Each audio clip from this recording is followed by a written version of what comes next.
Right. I did not. Right. So it says you do. So, Adam, can you kill that or It's throw it already off? been killed. Adam, we also have a Javier's AI notebot. Yeah, they're in here, but they have to ask me for permission to work, and I decline that. Gotcha. Okay. No, but it still says there's one read-I meeting notes happening here. Okay. Hi, sorry, I'm Javier. Yeah, I'm trying to delete it. Yeah, that's happened automatically. I'm trying to just Okay. like log out, but if you are able to do it, yeah, go for it, please. Sorry about that. I think Adam, you as host, you can do it.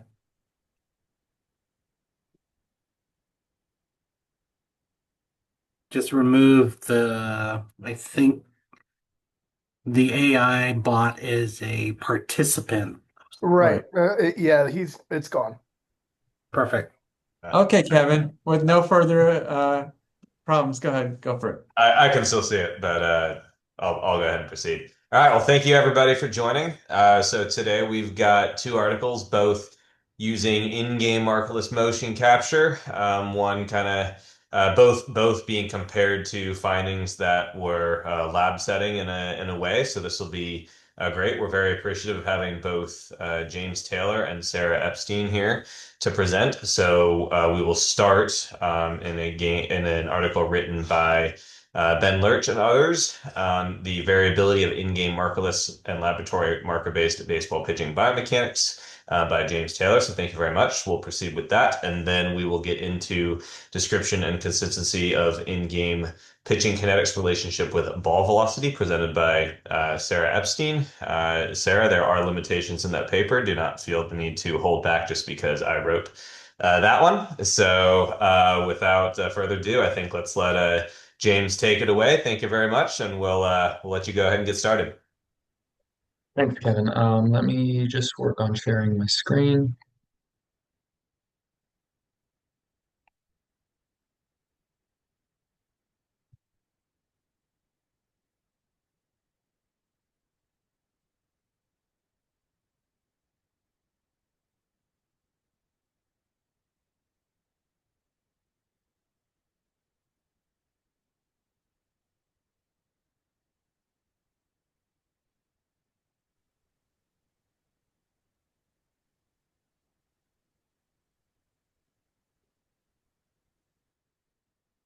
Okay, everybody can see my perfect. As Kevin said, my name is James Taylor. I am a clinic director with Therapy Partners Group out in Bakersfield, California, and I'm also currently a PhD student at Azusa Pacific University. I just want to take the time to thank the American Baseball Biomechanics Society for letting me, get this platform to review this article. So I am going to be looking at variability of in-game markerless and laboratory marker-based baseball pitching mechanics. This was a study that was just published in the Journal of Biomechanics, and it was authored by Benjamin Lurch, Glenn Fleissig, Jonathan Slowick, and Gretchen Oliver. So the purpose of this study was to look at pitching variability, comparing between marker-based data that is considered to be the gold standard, typically done in laboratory setting, and comparing markerless data captured in a typical in-game setting. The hypothesis from the authors was that pitching kinematics measured with in-game markerless technology would result in greater variability compared to those measured in the lab. And the structure of the study, this was a retrospective review, so they were looking at data previously obtained in two separate databases. So this was an analysis of two databases, one being taken from I'm sorry the to lab. interrupt. Sorry to interrupt you, James. But you have a gray box near the front, near the top. I've done this before. So drag that away from the screen because we see that Sure. gray box Okay. blocking things. Shut it off or move it or something. Let's see.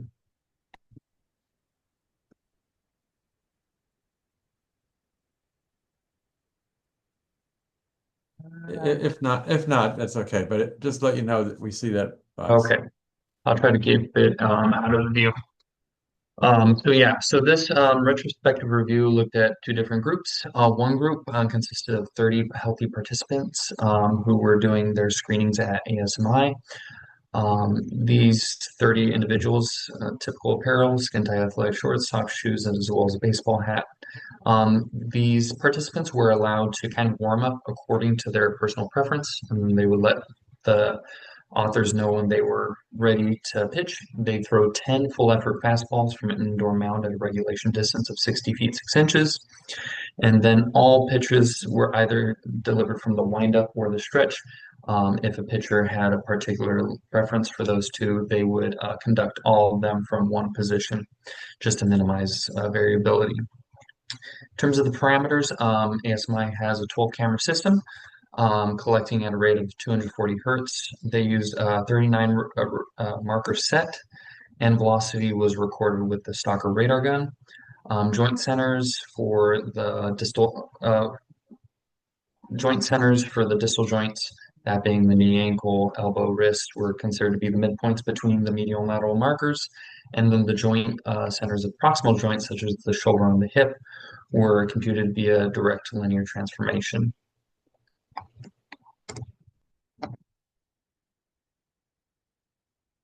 The in-game data group, data was collected during games at Auburn University.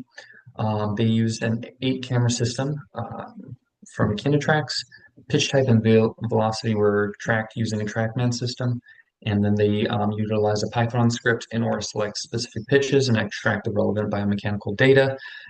In order for a pitcher to be eligible, based on the games that were played at the university during that season, they had to have thrown at least 20 fastballs on that start, and the authors selected the first 10 fastballs in the game chosen for analysis.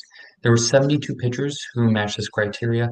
However, in order to avoid having unequal groups for comparison, they randomly selected 30 to match the number in the ASMI group. For statistical analysis, they performed an independent samples t-test just to compare anthropometric data such as height and weight. The large majority of statistical analysis occurred via one-way MANOVA for comparison of the kinematic data.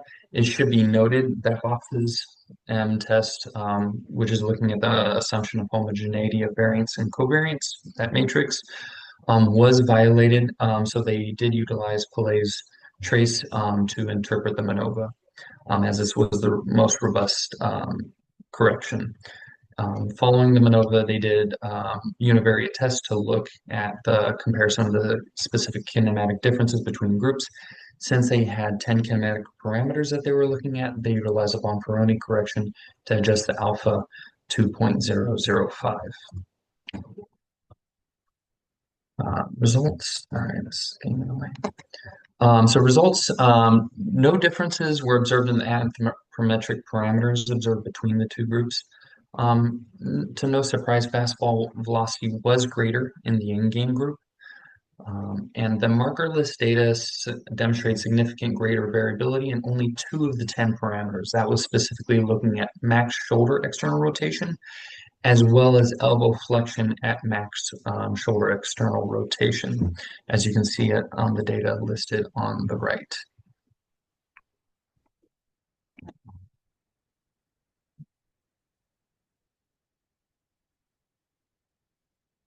Specifically, I want to include this chart because this chart was looking at the average within subject variability. So over the course of each of those 10 pitches, they were looking at the data from the present study. Those shaded boxes next to the black and gray lines are actually a comparison of a Fleischig study that compared marker-based and motion capture at ASMI. And you'll notice for those highlighted parameters, max external rotation and elbow flexion at max external rotation, that they actually demonstrated similar differences between the groups in both of those studies. So we're seeing a decent degree of consistency there. So as I mentioned, the initial hypothesis was that the authors posited that they would observe significant differences in variability among these kinematic parameters. That hypothesis was only partially supported, as 2 of the 10 parameters demonstrated greater in-game variability. Because of the study structure, it being a retrospective review, we're using different groups with different tracking systems. We can't really make any observations as to specifically how much variability was due to the motion capture technology or the game lab situation. That FLYSIG study that I referenced prior had looked at simultaneous capture between marker and markerless technology, and they did observe similar results as shown in the article before. Hence, the authors in this current study theorized that observations in the group differences were more likely due to the technological differences. As you can see on the data, the table on the left shows the kinematic parameters between the two groups. You'll notice that there are significant differences in most of those parameters. However, given the fact that there's a 6 mile per hour difference, and there are a number of factors that we haven't been able to control for, such as where the game situation, adrenaline, how the miles per hour is being observed, whether out of the hand or closer to the batter, isn't clearly controlled. So we can't really draw any comparisons between the markerless or the marker-based data in terms of their mean values. So some limitations to discuss with this study. So they did utilize 2 different cohorts. So we can't perform any analysis within subjects that would have more robust implications. And also there were 2 factors affecting the 2 data sets, which was primarily the setting, whether in-game or lab, as well as the technology using camera-based system for Motion Analysis Corporation versus Kinetrax. It should also be noted that the motion marker-based and the markerless systems, it was noted, used different algorithms to calculate kinematic parameters. The authors for the marker-based system out of ASMI very cleanly and thoroughly specified the events to define specific periods during which the kinematic parameters were being observed, whereas Kinetrax don't have access. I'm not as familiar with their algorithms, so there's a possibility that there could be some slight difference there. Just some personal thoughts on limitations. So there were 30 subjects per group, so there is kind of a limitation in terms of the number of degrees of freedom since we are looking at 10 kinematic parameters. That's going to really limit the power of the findings of the study, as well as making it more prone to random variance. The use of the Kinetrax protocols to identify movement phases versus the specific movement events that I just spoke about could create some differences, and it's possible that the 2 systems use different normalization techniques or unit descriptors that could affect the amount of covariance that was obtained with the data. In terms of future research ideas, this study was a great first step, especially looking at markerless data, which is becoming even more common, especially just for the feasibility that it provides in terms of getting real-time biomechanical data. But we need further testing to kind of look at differentiating the same system in-game versus in-lab. It would really allow us to do more of a within-subject analysis, kind of do a repeated measures of MANOVA, or even look into some multi-level modeling in order to obtain some more robust results. And again, as I mentioned, using the same technology when assessing between settings would help with the study results. So just in summary, the gaps in the research that we're looking at with this study, few studies have really looked at in-game variability, let alone with markerless data. And then the research question was kind of like, is markerless motion capture technology going to demonstrate greater variability? And the good news is that it did, in only 2 of the 10 parameters that I mentioned, did it demonstrate greater variability. But one thing I did want to note is that if we're able to obtain a group with a larger sample size, that may help limit potentially some of the variability that was observed between these groups. This was all done using a one-way MANOVA, which used a Pillai's trace for the violation of the homogeneity of covariance.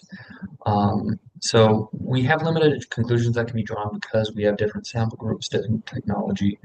However, bottom line is we observe similar variability between the two groups, but we need to remember we can't really compare specific data between in-lab and in-game data.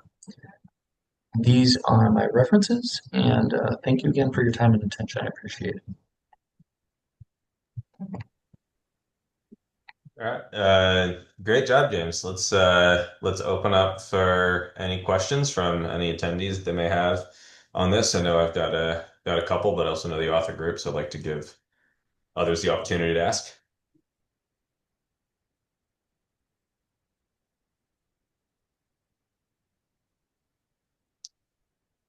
Alrighty, well while they're thinking, I'll go ahead and fire one out there. So you mentioned not knowing as much about how Kinetrax calculates theirs. I'll give a brief overview.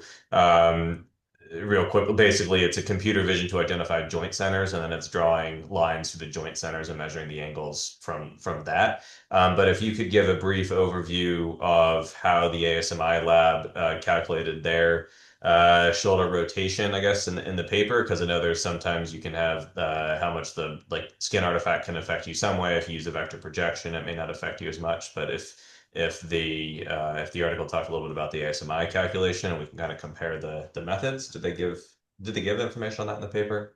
So there wasn't a ton of information, correct me if I was wrong, anybody in the research, the author group, but I didn't see that much information. I went to the Zhang article. There were two references, the FlySig 94 study, as well as the Zhang 2004 study. And that's where I brought in the direct linear transformation. So it looks like it's kind of taking, it's essentially what 3D motion capture is doing and kind of recreating the joint centers based on approximation from the two-dimensional data that's being taken between those. However, that was the information that I had available and kind of looking up more on the direct linear transformation.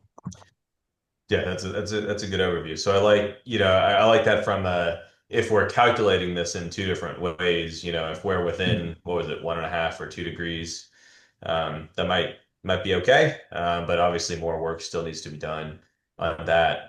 Do you have any thoughts on the numeric differences for kind of just your general feel? I know you said, clinical, also working on the PhD for do those differences between the systems, do you care that much about them? Because I think the elbow flexion was like a 2 degree variance versus a 1 degree variance, and the MER was somewhere in that Oh, neighborhood. you're referencing that middle slide, correct?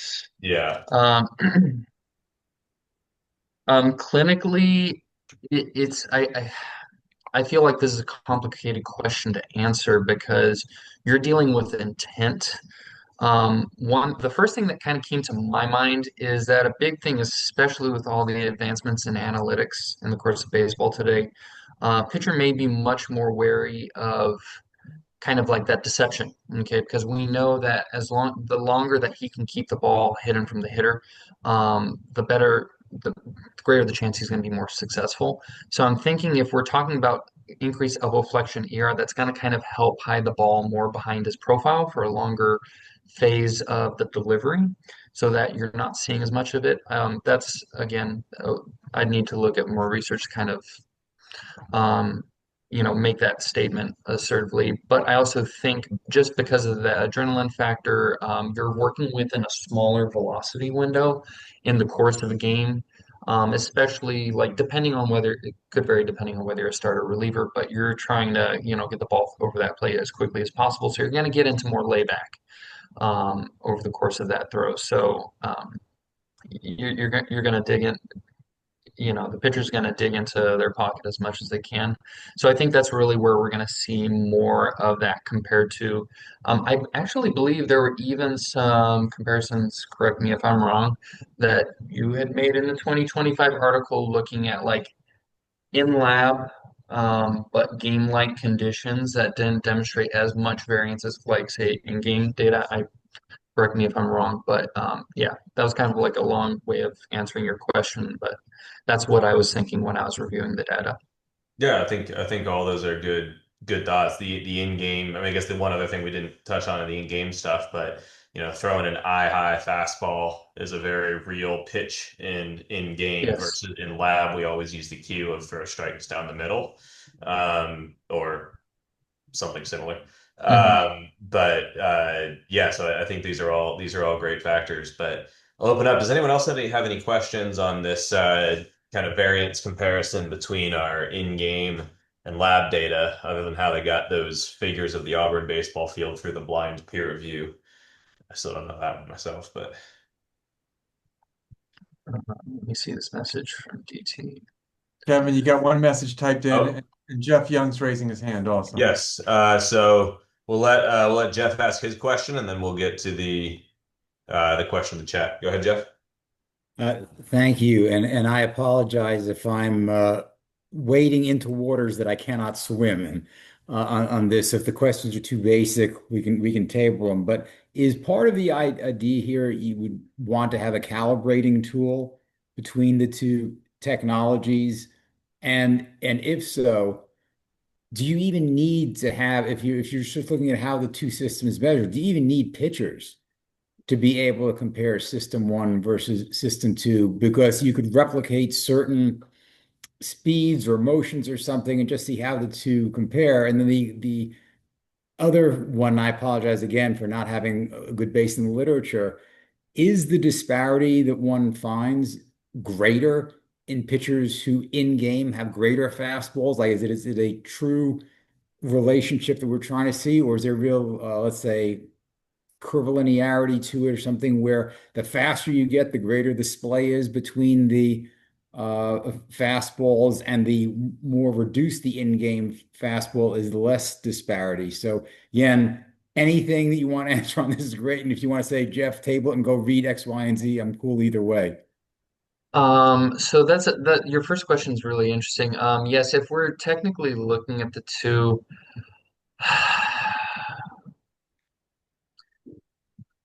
I think I think a confounding variable that we could introduce if we're not using pitchers, just in terms of applicability towards future research, is unless those position players, let's say we're using catchers as a body group, or I get where you're going, probably because position, we've got a much greater body of position players, but their knowledge and their ability to kind of throw off a mound, I feel like we might even see greater variability in terms of the motor control strategies that they're utilizing to kind of get the pitch out, so to speak.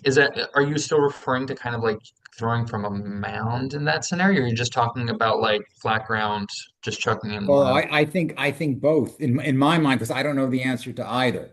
So Hmm. I totally buy that the position players on a mound raises a problem. So that was why I was just asking from a very basic standpoint. Do you catch certain motions in the same people? And maybe I just want to see maybe a way to get more uniformity in terms of the underlying data to determine if system one actually is measuring the same thing as system two. Well, yeah, that's definitely a really valid point there. I think one thing, like as you were talking about that, I was thinking about specifically with regard to position players. I don't know, like if we may observe challenges with pitchers that we don't observe with position players. Let's say, for example, I imagine rotation, eh, at least in my experience in the motion capture lab, shoulder rotation is really kind of a difficult motion where you deal with a lot more artifact. And I feel like with position players, you may not have as much with that because they're not able to get into as much layback because their bodies aren't conditioned to get into that. That's just one point I'm thinking off of the top of my head. And then also, what was your second question again? I kind of like got stuck on a train of No, you thought. did great on the first. Part of it was, is there a greater observed disparity when you see the people who are at the extremes in game? So the Mhm. fastest pitchers versus the slower pitchers versus the guys who are somewhere in the middle. Well, another hard part that so one point I think Kevin raised a great point in terms of when they're in lab, unless I don't know how many studies have looked at like, hey, we want you to try hit low and away with your sweep or sorry, like let's say even just a fastball. Let's not get into off speeds because it's a rabbit hole. But that's really going to affect the proportion of the variables. So I feel like in game you might not. I feel like in game you might see more variability depend from a target basis, but I feel like then it gets into where is the variance coming from? Is it because of intent, location? I might feel like within subject, you might not see as much variance in terms of miles per hour specifically. In terms of kinematic parameters, depending on the location, that might throw it off a little bit. And granted, I know Sarah's going to do a terrific presentation on that, but kind of like some of their findings, I feel like that may be something that we need to take into account to kind of isolate that variable to see why we didn't see as much consistency in the modeling techniques that they used. So, short answer because I kind of took a long way around. I'd say you might see even more variability because there are different constraints that aren't necessarily being analyzed in a lab, at least to my knowledge, with our data of research to this point. Good. And I think even Thanks. to follow up on that, like even to Jeff's point of if we go beyond pitchers, beyond position players, we might even be able to just take a motor and rotate it at 3,000 degrees per second and see if it captures the same, because you will have a little bit of variance with the speed of it, but also we don't know how accurately skin artifact is on marker motion captures and stuff like that. And every time we go into faster stuff, it's always worse than it was when we validated it low. There is one other question for you, which is also an entirely difficult question to ask from DT. Did you feel the motion capture is sensitive enough to notice declining mechanics that may lead to? So, good luck. Oh gosh, that's a heck of a question to answer. I feel like that's the subject of quite a few studies that are going on right now. Um, I think a hard interplay, and this will kind of really tie into what Sarah talks about in the course of her thing. We also really have to consider the kinetics, because if you're talking about like differences in terms of yes, there have been studies that have looked at like pitchers as they're becoming more fatigued. They demonstrate decrease for trunk lane over the course of the game. You're probably talking starting pitchers, most likely in those scenarios. Um, I feel like it's hard to say that just based off the kinematic data. There are clues that they leave behind, but they don't tell us like how much has their force profile or their movement profile in terms of how that energy is being transferred up the chain. I don't feel like the motion capture data in by itself will be sufficient to kind of give us like, oh, hey, this guy is moving, he's moving in a danger zone specifically. I hope that kind of answers your question, DT. That one's tough, but that is a great segue into our second paper. So we will go ahead and turn it over to Sarah to present on the description and consistency of in-game pitching kinetics relationship with ball velocity. So thank you very much, Sarah. Go ahead, and James, great job. Thank you very much. Awesome. Thank you, Kevin. I will work on sharing my screen now. There we go.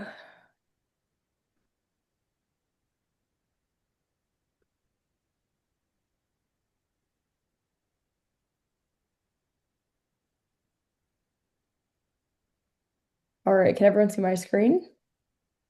Perfect. Okay, so I will be going over the first off, let me introduce myself. I'm Sarah. I am a senior biomedical engineering student at the University of Kentucky. And today, this afternoon, I'll be going over the description and consistency of in-game pitching kinetics relationship with ball velocity by Kevin Giordano, Adam Nebel, Benjamin Lurch, and Gretchen Oliver. This was published in the International Journal of Sports Medicine in 2025. Here we go.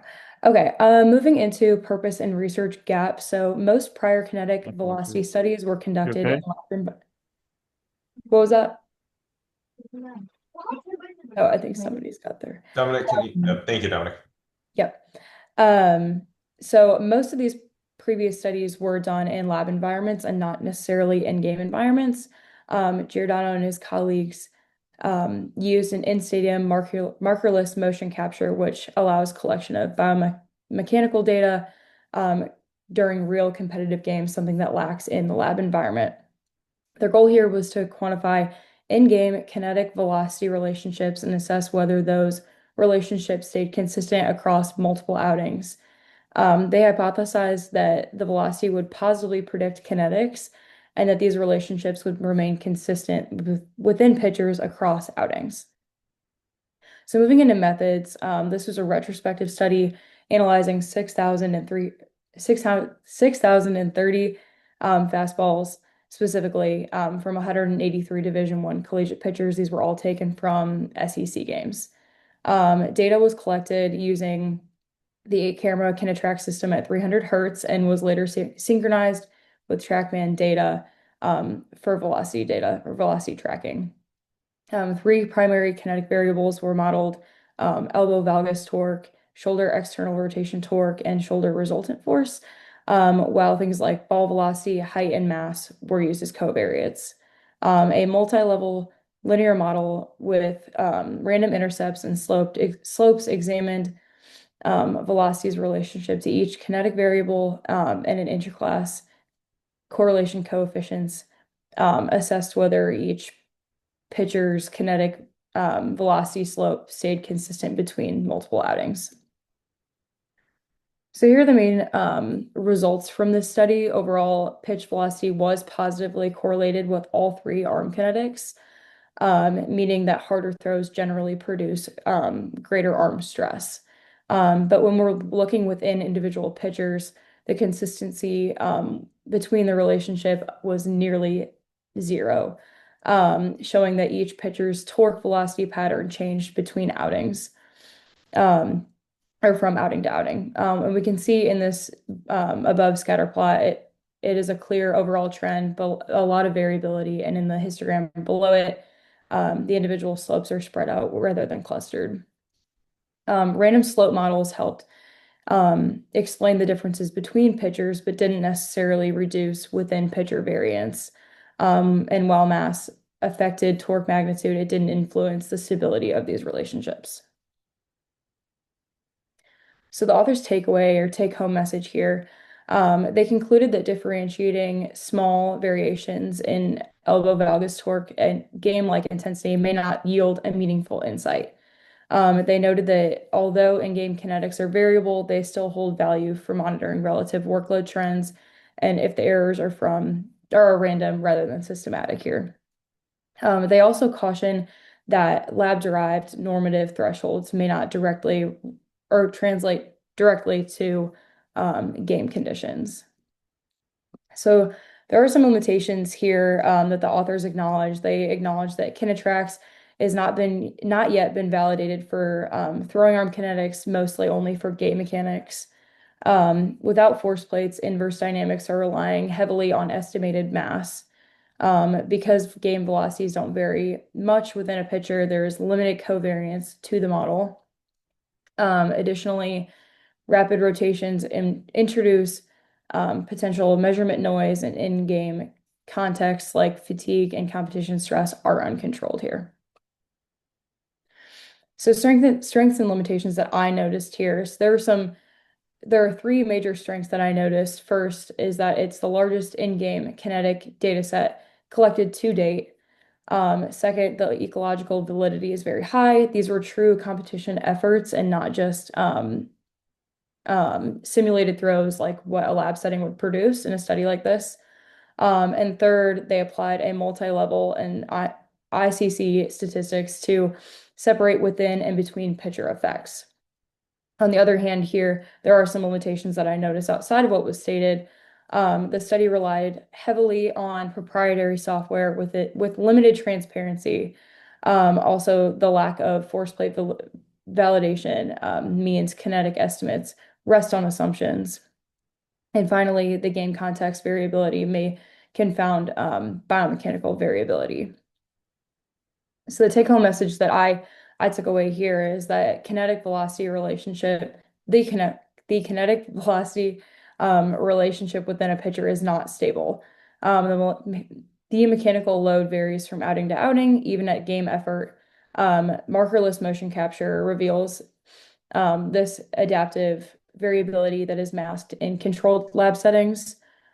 These findings suggest that we should use kinetic data to track relative workload trends over time rather than absolute thresholds for injury risk.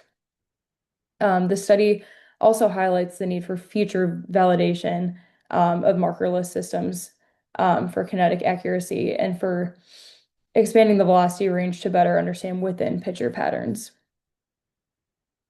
So to summarize here, this article by Giordano and his colleagues looked at in-game pitching kinetics and how they relate to ball velocity using markerless motion capture. The gap in research here identified that was that most prior research came from lab settings, and we didn't know much about those types of relationships held true during real competition. The research question here was our throwing arm kinetics and pitch velocity relationships consistent across multiple game outings in collegiate pitchers.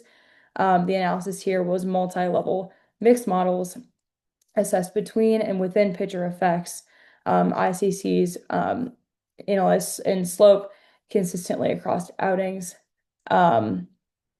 Key results here involved, that velocity correlated positively with elbow and shoulder kinetics, but within pitcher consistency was minimal.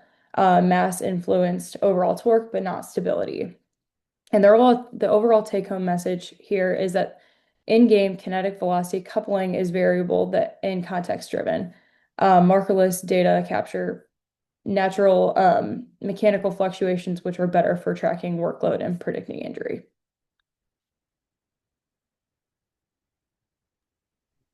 Alrighty. Great job, Sarah. And you said you were a senior undergraduate? Yes, correct. Yeah, so we gave you a statistical bear to cover. So great effort on that. But let's open up to other questions. Anybody that knows me knows I'm very opinionated on this, so I'll bite my tongue best I can. But yeah, let's open up. And you did a great job.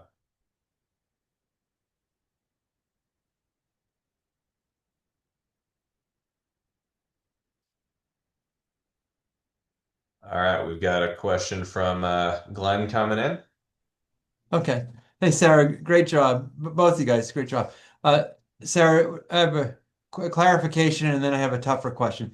The clarification, are you saying that the study had some pitchers who had multiple outings, like they came on pitched in one game and pitched another game, and their slope was different on the different days they came, or am I remembering that correctly? Yes, that's correct, and that it was inconsistent between outings. Okay. And then my second question was a broader question. Can you call up your PowerPoint again and put that graph up of velocity versus elbow valgus torque? And while she's doing that, I want to say that the paper said that there was no previous validation of this markerless system previously, but this paper got published actually before the Lurch paper got published, and you're both at Auburn University. So, now we do have some validation of the kinematics. I think you'd agree, Kevin. It's just you couldn't say it because this paper was published first. But that graph on the top right there, which is the graph right there, which says elbow valgus torque versus velocity, that plot. No, the graph, the figure. Sorry, the figure on the top right there. That looks like if I close my eyes and threw 180 darts. I mean, it doesn't look like any pattern other than a bunch of random dots. So, and I know we did a lot of statistical analysis of those 180 or 3,000 dots there. But Kevin, uh, maybe maybe pitchers vary, or Sarah, maybe pitchers vary on one day or another, or from one pitcher to another, or maybe the system is not computing kinetics accurate with any accuracy. Any comments about whether it's the truth of valgus torque versus velocity, or is it a problem in calculating valgus torque? That's a good question. I think that there's a case to be made for both sides. I think that this study was a good start, and I think that there are definitely some tweaks that need to be made when it comes to calculating these types of things, especially in in-game live settings. But I also do think that there is an overall positive relationship for the most part. But I think that it does vary between pitchers, between outings. So I think that there's a case to be made for both. Kevin, can I get your input as the author here? Yeah. So that's, ooh, hopefully I'm right here. That figure might actually be each outing, not each pitcher. I would need to double check. I'm like 80% sure that's true. However, I can tell you from a little bit behind the scenes analysis. So the Slowick ASMI study filtered the database to at least a 5 mile an hour velocity range, whereas we did not. And if I apply that filter to a 5 mile an hour velocity range, there is a consistent positive relationship. So in the discussion, a lot of the what I spend the time talking about is there's just not enough room for covariance. So I think kind of to your point, yeah, there's measurement error occurring. And I think that the measurement error in such a small range leads to the lack of consistency, which is kind of like you can see the histogram right below where that mean slope is definitely positive, but it almost looks like it's approaching a somewhat normalish distribution where it's kind of like, well, it could be anything around this somewhat center point is kind of the main point I was making there was it's a game of velocity range. I don't think range to measurement error. I don't think there's enough room for true signal covariance. Just to clarify to everyone else what Kevin was saying, Kevin used a lot of the pitchers in the study, and he did not use any criteria for a pitcher to be included that we had previously used. So, in other words, there are some pitchers who, on one day, their fastest fastball compared to the slowest fastball might be 1 mile per hour different. And you're saying, had you excluded the pitchers who did not have at least a 5 mile per hour fastball range. If you just kept the guys with a bigger range of fastballs, you might have gotten stronger data because they had more variation. Is that what you're saying? Yeah, so the typical in-game standard deviation fastball velocity is like 1 mile an hour or something. I reported that in the paper. It was pretty small. So pretty much what I'm saying is that if you have somebody throwing full intensity, that trying to track variables that predict differences in elbow valgus torque within pitcher at max intensity is probably a futile effort in this population, or at least using this method. If we're doing that in the name of injury risk. So I was trying to make the point that if we can use it for like a workload tracker, but like you'll see a lot of studies out there like, oh, if you rotate your hip or lean a little bit more this way, you'll have more elbow valgus torque, but same ball velocity. So this might be safe or injury predictive or something like that. And I think that at max effort, that is not warranted from the data that we presented here. You need a large range, such as the 5 mile an hour filter that Slowick applied, but I also don't know what proportion of the database that was. For us, that was only like 10% of pitchers that had that much variance. Yeah, I guess that's my put a pin there. But any other thoughts, discussion? I know that elbow valgus varus torque is a hot button. It gets a lot of attention in the literature. So anybody that has thoughts dealing with that and how they use it, maybe, or how that applies to this paper. Kevin, Sarah, I have a technical question on ball velocity. Did you validate the ball velocity measurements coming out of Kinetrack with the TrackMan? I thought I saw both TrackMan and Kinetrack measurements were made. It's just TrackMan.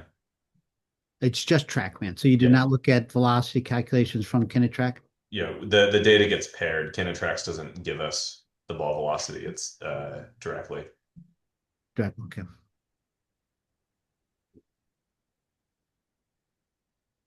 All right. Well, if there's anybody else, feel free to pop up and ask another question. But if not, we'll turn it back over to James and Sarah to talk about any grouping conclusions of taking the two papers together. Another is a theme of stability of data running through both of them. So we'll turn it back to you guys.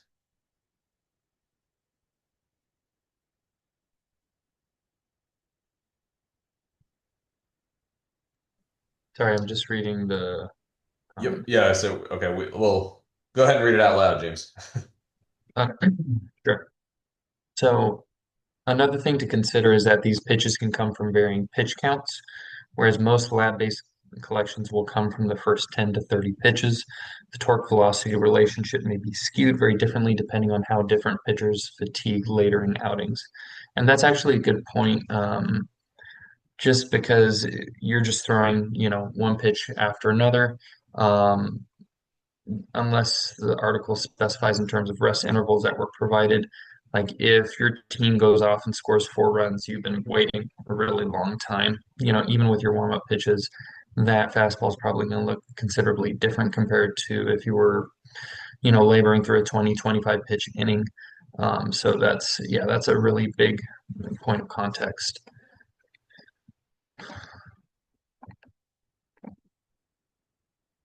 I was just going to say, in terms of like the effects of both of our studies, it's like we're looking at two halves of a coin, and I feel like we just need to add additional layers of context. But it's like these studies were fantastic in terms of kind of setting the foundation by comparing, um, you know, new ventures. But for example, in my study, looking at the gold standard, especially as this markerless data becomes increasingly more popular and more used even at the collegiate and in some cases high school level.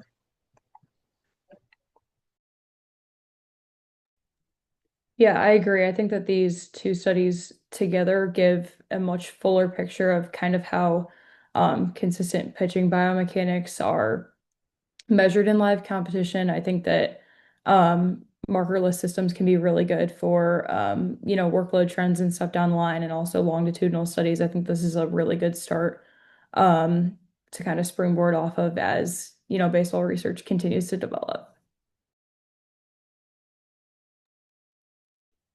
Good. Thank you both. Let's open back up. Any thoughts from anyone that'd like to chime in? Any questions for our presenters?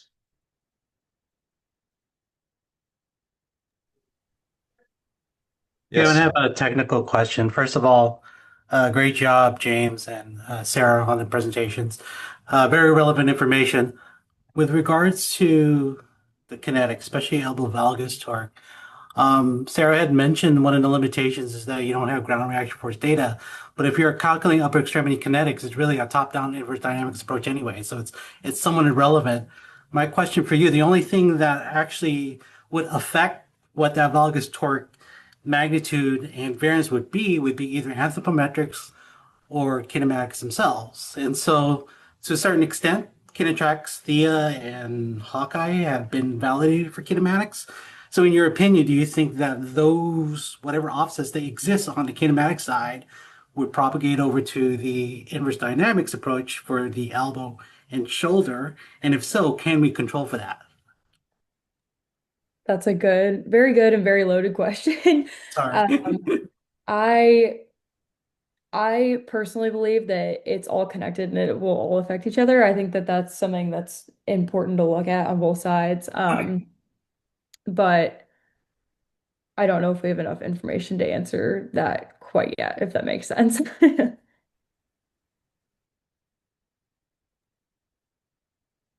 Yeah. I just tripping on that.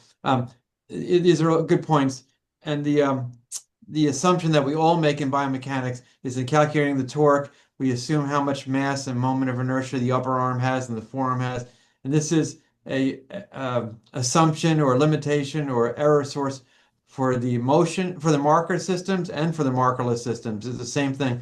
But the one saving grace here of Kevin's paper, Sarah's paper, is that when we're looking at changes within a person, I think it's a pretty safe assumption that their arm is the same weight in the first pitch and second pitch. So whatever error there is, it probably would not affect the within person slope of his line. Yeah, and I guess to hop on what Arnell said, I mean, right, if kinematics are absolutely perfect, then yeah, you take a couple derivatives and you're still perfect. But any noise you take is going to propagate every time you take a derivative, as I know, Arnell, you know that very well. So yeah, I think, I mean, that's a large part of the discussion in that paper, is I think that when we lock people into their max effort in lab or in in-game setting and try to look at things that predict kinetics, I think we're getting a lot more noise than we like, and that creates um, problems, and I think leads to some small effect sizes and small applicability.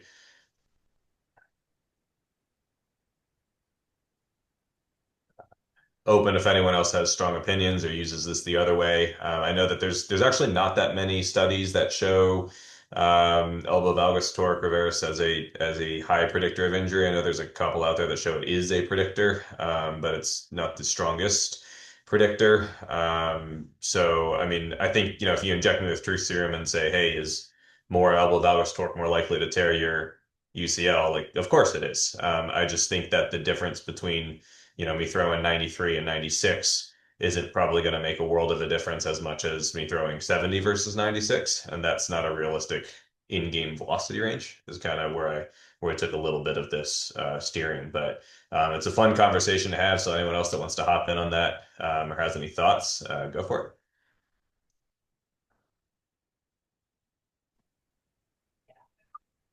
I thought it was a really neat finding that really elbow valgus torque was not, terribly strongly correlated uh, with ball velocity, and I think that that finding suggests that there's some opportunity to explore what are the things that mediate that relation, that influence that relationship. And I think it's probably Adam on the profile page commenting here, but things like fatigue, things, other biomechanical factors that maybe are contributing to at least a strong correlation between ball velocity and elbow valgus torque could be looked at. And my takeaway from this second study is that it seems to be in line with a lot of the marker-based, uh, laboratory-based in you know, systems. And I think that as a whole, this provides some validity towards the in-game markerless system, and I for sure see some applications for, this is promising, knowing that we can maybe take some of the data from the traditional systems and finding at least some degree of similarity when we look at in-game. Yeah. Yeah, those are good thoughts. Thank you. And I guess as a teaser for anybody coming to the winter meetings, I do have more data that is right up this alley, that where we look at a very extended velocity range and elbow valgus torque, and we do see stronger patterns. I know that Glenn has a couple announcements he'd like to make before we let off today. So if there's no more final thoughts, I'll turn it back over to Glenn. But once again, thank you very much, James and Sarah. You both did a fantastic job. We very much appreciate you presenting those. But I'll turn it back over to Glenn. Okay, Sarah and James, you guys did a great job, and Kevin, you did a pretty good job as moderator. Also, you did a good job. A couple of follow-up points to Kevin's thing about whether it's been proven that higher varus torque does lead to injury. 2 months ago in our September Journal Club, if anyone wants to go back and look at it, we presented someone showed the article we had on 300 professional pitchers where we looked at risk factors and about whether UCL injuries were related to torque, and it was. So that was a big study there. We're very proud of that one. And Kevin was talking about next month. So let me just tell you, for Journal Club, we are not having this Journal Club next month in December. Instead, what we're having is our annual meeting in person at the MLB Winter Meetings, which will be in Orlando, Florida. I'm sure Adam will be sending emails to everybody with the details. But as in the past years, we'll have a thematic poster session in person. We'll have 5 posters. Kevin is presenting one. Jeff, who just had a question, is presenting one, and three other people are presenting posters. And all ABBS members are invited to come to Orlando to attend that poster session. Adam, I'm sure details will be sent later. And then back in January, we will continue the monthly online virtual journal club. But we need people to present. You don't have to be as good as James and Sarah because they really nailed it, but just we need people willing to try it. They set the bar pretty high, but we just do need people to email me or contact us if you're willing to be the presenter at a journal club. So that's what I got. And thanks everyone for coming. And see you in person next month and back online in 2 months.